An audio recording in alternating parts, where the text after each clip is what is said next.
Isa ka bang Filipino senior citizen at beneficiaryo ng social pension at hanggang ngayon ay hindi nyo pa natatanggap ang inyong last 6 months payout ng inyong social pension bago magtapos ang 2023? Yan ang ating pag-uusapan sa buong video na ito. Hold up.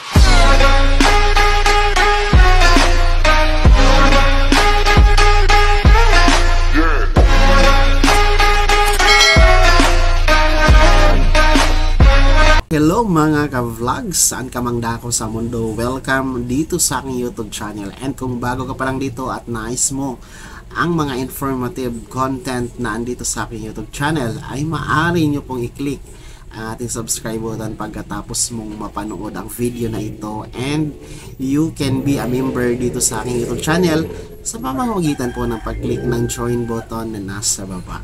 So, magtatapos na nga po ang 2023 mga ka-vlogs, and actually may nababasa pa akong mga katanungan sa comment section ng ating mga videos, and yung iba ay personal nagme-message sa ating official Facebook page na hindi pa po natatanggap nila yung kanilang last 6 months na payout for the social pension. So, ang gagawin nyo mga ka-vlogs ay i-coordinate nyo po doon sa inyong respective OSCA, no? Sa OSCA office nyo, sa barangay or sa LGU nyo, city municipality, kung kailan yung payout schedule nyo. Dahil no, nagsimula na pong ibigay yung social pension, no? Marami na ang nakatanggap na mga LGU, mga barangay per LGU.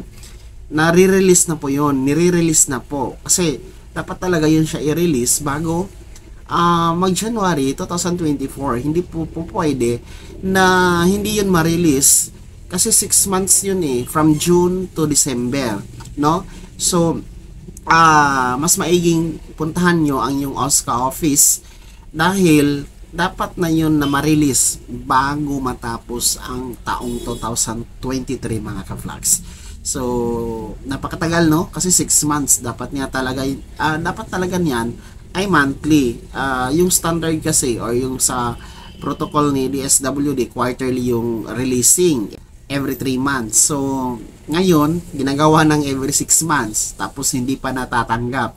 So dapat nare-release na yon, nire-release na yon bago matapos ang 2023. So sa mga nagtatanong dyan, ayan, inquire nyo, puntahan nyo, sugurin nyo yung OSCA office nyo mga ka-vlogs. Dahil karapatan nyong malaman kailan ang payout schedule, and kahit pa paano ay meron kayong magamit ngayong bagong taon.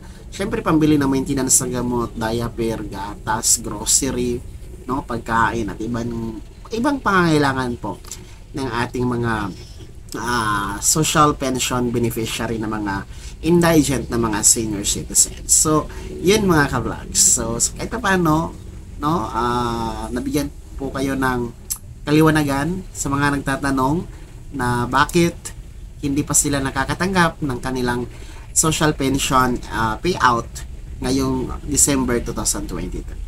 Sana naging gabay ang video na to.